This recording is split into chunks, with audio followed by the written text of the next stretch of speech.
মাত্র 5 জনকে দিয়ে একটা কমিটি দিয়েছি। 5 জন। কুড়িগ্রাম বিএনপির রাস্তা এত পঙ্কিল, এত কর্তামক্ত যে আমরা 5 জনে এটা পরিষ্কার করতে পারবো না।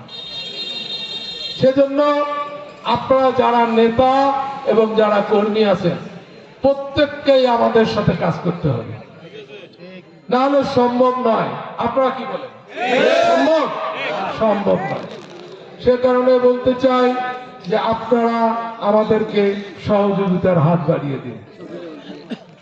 আপনারা যদি সহযোগিতা করেন, যত সমস্যাই হোক না কেন আমরা উত্তরণ করতে পারবো। এটা আমাদের জন্য চ্যালেঞ্জ। কুড়িগ্রাম শহরের 4 জন, অলিপুর থেকে 1 জন, 5 জনকে বাছাই করে পার্টি আমাদেরকে দায়িত্ব দিয়েছে। আমরা মনে করি কেউ আহ্বায়ক, কেউ যুগ্ম আহ্বায়ক, মানে কোনো ডিফারেন্স আছে? কোনো ডিফারেন্স নাই। আমরা একে অপরের পরিপক্ক একসাথে কাজ করতে চাই। আপনাদের যদি সহযোগিতা হয় তাহলে এটি সম্ভব। আমি আপনাদের আমার এই গতানুগতিক যে রাজনৈতিক বক্তব্য সেদিকে আমি যাব না। আমি আপনাদেরকে শুধু বলতে চাই সাংগঠনিক কিছু কথা। আপনারা জানেন যে আমাদের ভারপ্রাপ্ত চেয়ারম্যান সুদূর লন্ডনে বসে থাকে। এই ডিজিটালের যুগে উনি অনেক কিছু খবর রাখেন। এই যে আমাদের সাবেক সভাপতি যদি বাইরে গিয়ে কোনো ঘটনা ঘটায়, আমার মনে হয় 1 ঘন্টার মধ্যে ওনার কাছে সে ভিডিও যাবে। এখানে অনেক এজেন্সি আছে যারা নিত্যদিন সহযোগিতা করে বিএনপিকে বিভিন্ন তথ্যাদি দিয়ে। সেই জন্য আমি বলবো, আপনাদেরকে অনুরোধ করব যে আপনারা এমন কাজ করবেন না যাতে আমাদের সহ আপনাদের কোনো দুর্নাম হয়। ছোট্ট ঘটনা বলবো। 4 জনকে মোটরসাইকেলে ওখান থেকে বহর নিয়ে এসেছিল। ওনারা ফুলের শুভেচ্ছা দিয়ে গেল। সকালে ঘুম ভাঙার আগেই টেলিফোন এলো আমাদের কুড়িগ্রামের কৃতি সন্তান। আমাকে প্রশ্ন করলেন যে আপনারা কেন মোটরসাইকেলের বহর নিয়ে এক জায়গা থেকে আর এক জায়গায় যাচ্ছেন? আমি বললাম, ভাই ব্যাপারটা বোধহয় ঠিক নয়। আপনি আমাদের 4 জনের কারো একজনের ছবি যদি মোটরসাইকেলে দেখাতে পারেন তাহলে আপনি যে কথাই বলবেন আমি মাথা পেতে নেব। তাহলে এরা কারা আমাকে জিজ্ঞেস করা হলো। আমি বললাম, এরা আমাদেরকে ফুলের শুভেচ্ছা জানানোর জন্য এসেছিল। এই মোটরসাইকেলের যে ভিডিও আপনার কাছে গেছে সেটি হলো এই অঞ্চলেরও নয়, ফুলবাড়ি এলাকার ভিডিও। এই যে অবস্থা। আবার আমাকে উনি রিং করলেন, আমি ওটা ঠিক করে ফেলেছি, ভারপ্রাপ্ত চেয়ারম্যান আমাকে মোটরসাইকেলের বহর নিয়ে যাবেন না। এটা আমাদের অনুরোধ থাকলো, যদি চান তো সেক্ষেত্রে তো আমাদের ব্যবস্থা নেওয়াই না, যেই হন এবং যত বড়ই হয়। আমি খুব সহজভাবে বললেও আমি কিন্তু লোক তত সহজ নই। আমাকে যত দুর্বল মনে হয় আমি অতটা দুর্বল নই। আমি আপনাদেরকে অনুরোধ করতেছি এখান থেকে বের হয়ে আসতে হবে। এটা কিন্তু একটা কর্মী সমাবেশ, এখানে বিএনপির বাইরে কোনো লোকজন নাই। আমি বলতে চাই যে এই যে ফেসবুকে আপনারা লেখেন, এইখানে একটু সংযত হতে হবে।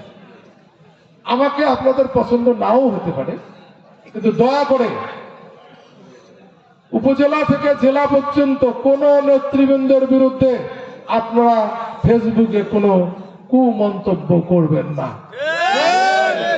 যদি করেন এবং সেটা যদি প্রমাণিত হয় যে ভুয়া আইডি দিয়েই আপনারা করেন না কেন, সেটা যদি প্রমাণিত হয় ছাড়া হবে না। এতে থেকে আপনারা বিরত থাকেন। 2 নম্বর কথা আমার, সেটা হলো যে আমাদের কুড়িগ্রামে 5ই আগস্টের পরে থানায় প্রচন্ড হিড়িক ছিল, প্রচন্ড ভিড় ছিল তদবিরে।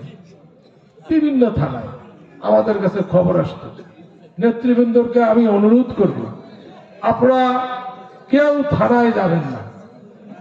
আপনার নেতা, আপনাদেরকে কেন থানায় যেতে হবে? আপনার টেলিফোনে কথা বলবেন যদি আপনাদের কোনো প্রয়োজন পড়ে। যদি মনে হয় যে এই লোকটির তদবির না করলে দলের জন্য কিছুটা ক্ষতি হবে, করবেন, বুঝাবেন প্রশাসনকে আপনাদের টেলিফোন থেকে। দয়া করে আপনারা সরাসরি থানায় যাবেন না। এর পরেও আমি বলে গেলাম, আপনারা যদি যান, এর আগেও আমি একদিন বলেছি কোনো এক নেতাকে, দয়া করে আপনারা থানায় যাবেন না। আর যদি যান তাহলে আমরা তো কিছু না কিছু আপনাদের বিরুদ্ধে ব্যবস্থা গ্রহণ করতেই হবে।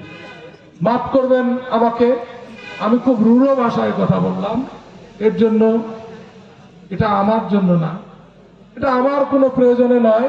এই জেলার প্রত্যন্ত এলাকায় পর্যন্ত আমাকে চেনে, কম আর বেশি। আমি আমার মতো করে চলতে পারবো, কিন্তু শুধু দলের জন্য আপনাদেরকে অনুরোধ করছি, আপনারা এই সব থেকে খারাপ কাজ, সব থেকে নোংরা কাজ হচ্ছে এই কাজটি, আমি থানায় গিয়ে সরাসরি তদবির করা। এখান থেকে বিরত থাকেন।